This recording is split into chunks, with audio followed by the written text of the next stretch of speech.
Thank you for listening to today's episode of Medical Device Global Market Access by Pure Global. In this episode, we will be exploring one of the most rigorous regulatory pathways in the United States, the Premarket Approval, or PMA, process.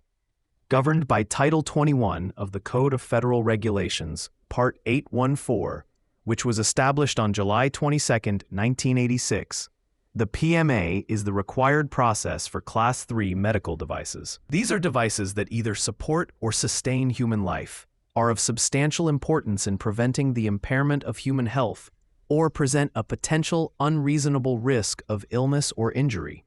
Because of this high-risk profile, general and special controls are deemed insufficient, necessitating a thorough review of a device's safety and effectiveness before it can be legally marketed. A PMA application is a comprehensive scientific and regulatory document. It must contain sufficient valid scientific evidence to provide reasonable assurance that the device is safe and effective for its intended uses. The core of the application, as detailed in Section 814.20, is extensive. It includes a detailed summary of the device's indications for use, its design and function, and a review of alternative practices. Applicants must provide a complete description of the device, its functional components, its principles of operation, and detailed information about the methods, facilities, and controls used for manufacturing, processing, packing, and storage. This ensures the FDA can make a knowledgeable judgment about quality control. The most critical parts of the PMA are the technical sections containing non-clinical and clinical data. The non-clinical section includes results from laboratory and animal studies covering areas like biocompatibility, toxicology, stress, wear, and shelf life. These studies must be conducted in compliance with good laboratory practice regulations. The clinical investigation section is arguably the most scrutinized. It must contain data from human studies, including full protocols, safety and effectiveness data, adverse reactions, device failures, and robust statistical analyses.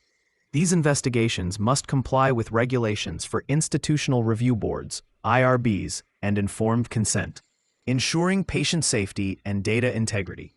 Once a PMA is submitted, the FDA has 45 days to decide if it is sufficiently complete for a substantive review, a step known as filing. After filing, the agency has 180 days to conduct its review. During this period, the FDA may consult an advisory committee of external experts for their recommendation. At the conclusion of the review, the agency will issue one of four decisions: an approval order, an approvable letter which lists minor deficiencies to be resolved, a not approvable letter detailing major issues that must be addressed, or an order denying approval. Approval does not end the regulatory oversight.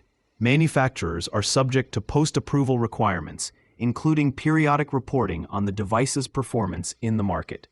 Furthermore, any changes to the device's design, manufacturing, or labeling that could affect its safety or effectiveness must be submitted to the FDA for approval via a PMA supplement before the change is implemented. Failure to comply with any of these pre-market or post-market requirements can result in the FDA withdrawing its approval, removing the device from the market. If your company needs assistance navigating the PMA process or requires guidance on global market access strategies for medical devices, the experts at Pure Global are here to help. Thank you for listening, and we hope you will join us next time.